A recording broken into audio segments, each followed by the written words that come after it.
I was 17, I broke my neck playing football.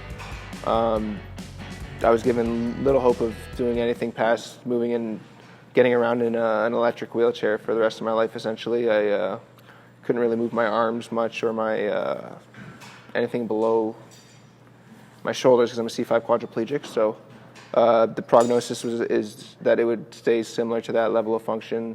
And what I did was I did a lot of physical therapy over the next 4 to 5 years, like 3 to 5 hours a day, most days of the week, pretty consistently throughout that whole time. Constantly changing facilities and therapists every 6 months to a year, trying new things, pushing myself in different ways, and just challenging the beliefs of my therapists, my doctors, and myself to just try to get better all the time.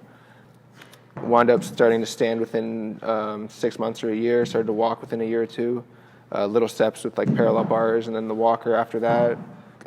By the third year, I started using the crutches a little bit, still in my wheelchair though. And wheelchair to get around, crutches to train. And then after about 4.5 years, I started using the crutches outside a little bit. And then after 5 years, I was full-time on the crutches, and I stopped using my wheelchair. And we're now currently at 7 years, I think, after the injury. 8 years now? It's been 8 years.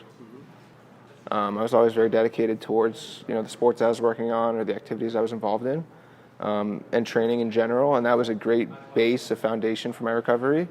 But the pressing need to recover to live the life I wanted to live was extra motivational, like a lot more. It pushed me a lot harder than I would have been pushed, for sure. It really just makes me appreciate every second. Like if I'm having like a tough time, as far if the gym's dead or if things aren't going the way I want them to in a certain way, it's like it's there. You know what I mean? It reminds me where I was, where I could have been at this time in my life, and it's a big thing for sure. There was kind of like a moment after about, I think it was 2.5 years after my injury, or 3 maybe, around that time. Probably 2.5 years after my injury. I was sitting in the basement with my cousin around 2 a.m. and we're having this conversation about, I was at that time enrolled in mathematics, computer science for university, and I was just talking to him about how I don't like sitting around all day and being stuck at a computer, and I don't want to live my life that way, and I want to be on my feet doing things, you know what I mean? And we just decided at that moment that I was going to get on my feet and do things. And then by the end of that summer,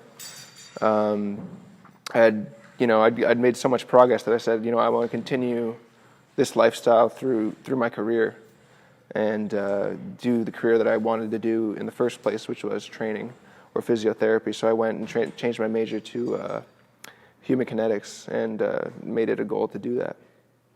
What I am really happy about is the amount of athletic training that we've got going on here. So there's a lot of baseball players coming in the Windsor Selects, and then a lot of the Windsor Lancer football as well. So everybody who's up in the baseball community knows now that strength and conditioning training is very big in baseball, and improving the amount of power outputs that you can do rotationally and horizontally is definitely going to translate to your game.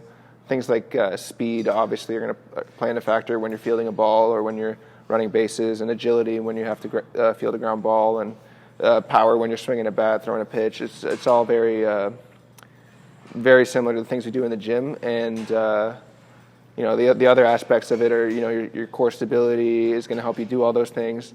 Your shoulder mobility, your hip mobility is going to help you get into all these different positions that you need to be in to do all of these movements. So everything we do in here is having a direct carryover into the games.